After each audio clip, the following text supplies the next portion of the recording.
ऐसे में हरमाज से जाना जाए मूड है कैसा। हरमाज, गुड मॉर्निंग, कैसे हैं ग्लोबल संकेत हमारे लिए आज? गुड मॉर्निंग आशीष। हैंडओवर में कोई दम नहीं है और किसी भी रैली की कन्विक्शन आपको हायर लेवल्स पे पता चलती है, क्योंकि हम भी लोअर लेवल से रिकवर हुए, हम बिल्ड कर रहे हैं, मगर वॉल स्ट्रीट में वो कन्विक्शन हायर लेवल से नहीं दिख रही है। ये बात हमने कल भी करी थी और आज भी कल के सेशन में भी वैसा ही हुआ। डाउ फिर से जो है 300 पॉइंट गिरकर बंद हुआ है। आपको स्क्रीन दिखेगी कि 11 पॉइंट ही नीचे है, मगर जो 300 पॉइंट ऊपरी स्तरों से गिरकर बंद हुआ है वो ज़्यादा ध्यान में रखने की ज़रूरत है। और ये जो पूरी रिकवरी हमने देखी है पिछले 3 सेशंस में, उसकी जो असली टेस्ट है वो आज होगी, जब ट्रिपल विचिंग जो है वो वॉल स्ट्रीट पर प्ले आउट होगी।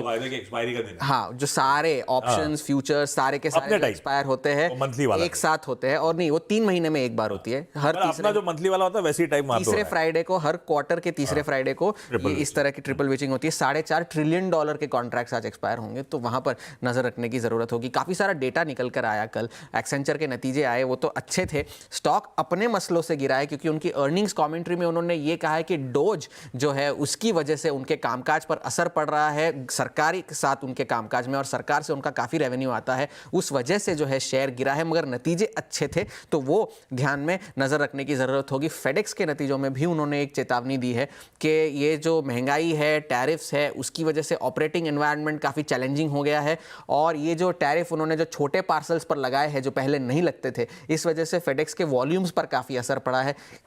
इस वजह से जो है वो शेयर्स में आफ्टर आवर्स में गिरावट देखने मिली। मैक्रो डेटा जो था वो ठीक ठाक था, क्योंकि जॉबलेस क्लेम्स जो है वो अनुमान मुताबिक थे, कोई अलार्मिंग चेंज नहीं था वहाँ पर, और होम सेल्स का जो डेटा था वो अनुमान से बेहतर था। जैसे जेरोम पावल कह भी रहे थे कल कि अर्थव्यवस्था हमारी ठीक ठाक है, तो ठीक ठाक ही डेटा आया है, ऐसा कोई अलार्मिंग डेटा नहीं आया। काफ़ी सारे सेंट्रल बैंक अपडेट्स जो आए वो भी अनुमान मुताबिक ही थे। स्विस नेशनल बैंक ने अपनी ब्याज दरों में 25 बेसिस पॉइंट्स की कटौती की है। बैंक ऑफ इंग्लैंड ने अपनी ब्याज दरों में कोई छेड़छाड़ नहीं की, मगर उन्होंने ये चेतावनी दी है कि ग्रोथ कम हो सकती है, इन्फ्लेशन बढ़ सकती है, बिल्कुल वैसे ही जैसा फेड ने भी कहा, तो वहां पर नजर रखने की जरूरत है। जापान के महंगाई के आंकड़े आए हैं जो पिछले महीने के मुकाबले कम है, मगर अनुमान से थोड़े से खराब है, क्योंकि 4% के मुकाबले 3.7% हेडलाइन इन्फ्लेशन आई है।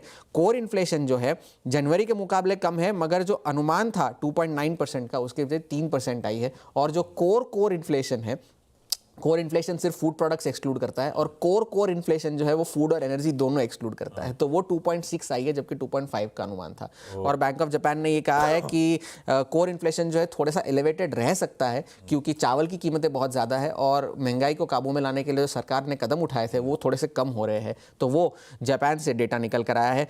सोने की कीमतें अभी भी 3050 के ऊपर बनी हुई है, और कुछ तो ये भी कह रहे हैं कि $4000 तक भी जा सकते हैं सोने की कीमतें, तो वो है। और डोनाल्ड ट्रंप ने इमरजेंसी पावर्स इन्वोक किए हैं क्रिटिकल मिनरल्स का उत्पादन बढ़ाने के लिए, और उन्होंने ये भी कहा है कि यूक्रेन के साथ जो डील साइन होने वाली थी वो बहुत जल्द होगी, कब होगी वो पता नहीं, मगर बहुत जल्द होगी।